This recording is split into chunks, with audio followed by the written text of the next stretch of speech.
അപ്പോൾ ഈ മഴക്കാലത്ത് നമ്മുടെ കോട്ടയംകാർക്ക് പോകാൻ പറ്റിയൊരു അടിപൊളി സ്പോട്ടാണ് ഇന്ന് ഞാൻ പരിചയപ്പെടുത്തുന്നത്. ഇത് വേറെ എങ്ങുമല്ല, കോട്ടയത്ത് നിന്ന് നിയറസ്റ്റ് ആയിട്ടുള്ള പള്ളിക്കത്തോടാണ് സ്ഥലം വരുന്നത്. അരുവിക്കുഴി വാട്ടർഫോൾസ് ആണ്. ഓൾറെഡി മിക്കവർക്കും ഇപ്പോൾ കണ്ടിട്ടുണ്ടാവും ഇൻസ്റ്റയിലൊക്കെ. അപ്പോൾ ഇവിടെ നമുക്കൊരു ചെറിയൊരു ഫീസ് ഉണ്ട് കേട്ടോ. നമ്മൾ കയറി കഴിയുമ്പോഴത്തേനും അഡൾട്ടിന് അവർ പറയുന്നത് 26 റുപ്പി, അതുപോലെ തന്നെ സീനിയർ സിറ്റിസൺ 13, പിന്നെ വീഡിയോ ഫോട്ടോഗ്രാഫിക്ക് എക്സ്ട്രാ 600 സംതിങ് ആണ് പറയുന്നത്. അപ്പോൾ നമ്മൾ ഇറങ്ങി കഴിയുമ്പോൾ ഇങ്ങനെ ഒരു ചെറിയ സ്റ്റെപ്പും കാര്യങ്ങളൊക്കെ വെച്ചിട്ടാണ് താഴത്തേക്ക് ഇറങ്ങുന്നത്. ഇപ്പോൾ മഴയൊക്കെ കഴിഞ്ഞിട്ട് നിൽക്കണമെന്ന് അത്യാവശ്യം നല്ല വെള്ളമുണ്ട്. അത് നന്നായിട്ടാണ് വരുന്നത്. നമുക്ക് കയറി ഇങ്ങനെ ഇറങ്ങി കുളിക്കാനൊക്കെ തോന്നും. പക്ഷേ അതിനുള്ള സിറ്റുവേഷനിലായിരുന്നില്ല നമ്മൾ പോയത്. എല്ലാം പെട്ടെന്നുള്ള പ്ലാനിങ് ആയതുകൊണ്ട് പെട്ടെന്ന് പോയിട്ട് തിരിച്ചു വരേണ്ടി വന്നു.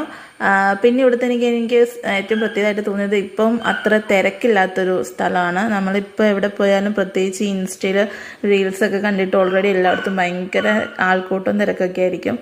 എനിക്കാണെങ്കിൽ നോർമലി അങ്ങനത്തെ സ്ഥലത്ത് പോയി കഴിഞ്ഞാൽ ഭയങ്കര ബുദ്ധിമുട്ടാണ്. പക്ഷേ ഇവിടെ വന്നു കഴിഞ്ഞപ്പോൾ അത്യാവശ്യം നല്ല കാം ആൻഡ് ക്വയറ്റ് ആയിരുന്നു.